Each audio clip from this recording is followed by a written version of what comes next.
System को login करेंगे, sourcing and contract management में जाके प्रोक्योरमेंट प्लान पे क्लिक करेंगे। प्रोक्योरमेंट प्लान जो क्रिएट किया है उसको व्यू करेंगे। प्रोक्योरमेंट एक्टिविटी ऐड करेंगे, एक्टिविटी का नेम देंगे और जितनी फील्ड डायरेक्ट मार्क्ड हैं वो कंपलसरी हैं, उनको उसमें इंफॉर्मेशन एंटर करेंगे। एस्टिमेटेड कॉस्ट देंगे,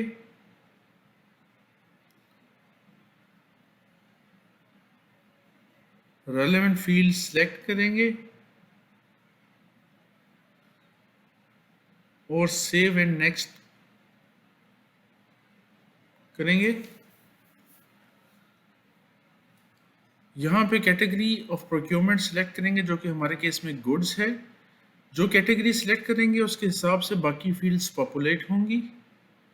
ओपन कम्पिटिटिव बिडिंग पे सिलेक्ट करेंगे, single stage two envelope select करेंगे। डेट्स ऑटोमेटिकली सिस्टम के हिसाब से सिलेक्ट हो जाएंगी, लेकिन आप इसको चेंज कर सकते हैं और एक्टिविटी को सेव कर देंगे। एक्टिविटी सेव होने के बाद हम इसमें 2 कमिटीज ऐड करेंगे।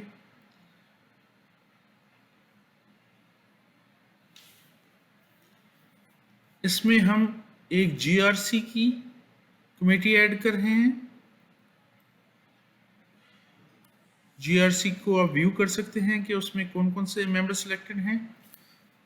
इसके अलावा दूसरी कमेटी प्रोक्योरिंग एजेंसी है, प्रोक्योरिंग कमेटी है, उसको सिलेक्ट करेंगे। कमेटीज असाइन हो गई हैं इस एक्टिविटी को। अब इस पर हम बिडिंग डॉक्यूमेंट अडॉप्ट करेंगे।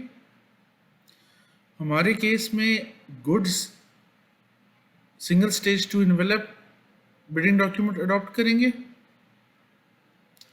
बिडिंग डॉक्यूमेंट अडॉप्ट हो गया है और ये एक्टिविटी रेडी फॉर पब्लिश है।